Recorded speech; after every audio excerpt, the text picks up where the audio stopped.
Mula sa makulay na tradisyon at malalim na pananampalataya, silipin natin ang isa sa pinakanatatanging pagdiriwang ng Pulilan, Bulacan, ang Niling Carabao Festival na simbolo ng pasasalamat, pagkakaisa at sipag ng mga magsasaka. Panoorin po natin ito. Likas sa ating mga Pilipino ang pagmamahal sa pagkain. At syempre, hindi kumpleto ang bawat hapag kung wala ang mainit at malambot na kanin. Pero sa likod ng bawat butil ng bigas na bumubusog sa atin, ay naroon ang sipag at sakripisyo ng mga magsasaka, kasama ang kanilang katuwang na mga kalabaw na walang sawang nagtatrabaho sa bukirin.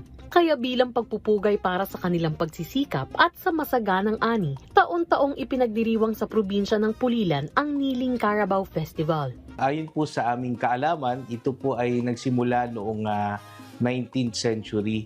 Ang sabi po nila, ito po ay nag-evolve lamang dahil nagsimula po ito sa isang procession hanggang sa nagsama na po sila ng mga kalabaw bilang parada ng kalabaw at naturuan po ang mga kalabaw na lumuhod in front of San Isidro Labrador at ito po ay naging kultura at tradisyon na ng mga Pulileño sa mahabang panahon. Ngayong taon ay umabot sa higit 300 magsasaka at mga kalabaw ang nakiisa sa pista. Para sa mga mamamayan ng Pulilan, hindi lang ito isang simpleng selebrasyon, kundi taos-pusong pasasalamat sa pagpapalang kanilang natatanggap sa araw-araw.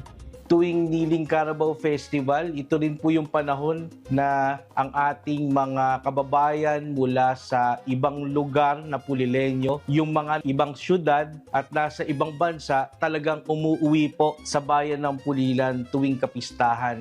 Ito rin po ang avenue para sila, ang mga pamilya ay magkaroon ng reunion. Gayon din po ay sabay-sabay silang nagdadasal, nagpapasalamat sa ating mahal na patron at sa ating Panginoong Diyos sa pagpapala at pagmamahal na pinagkaloob po sa bawat pamilyang Pulileño.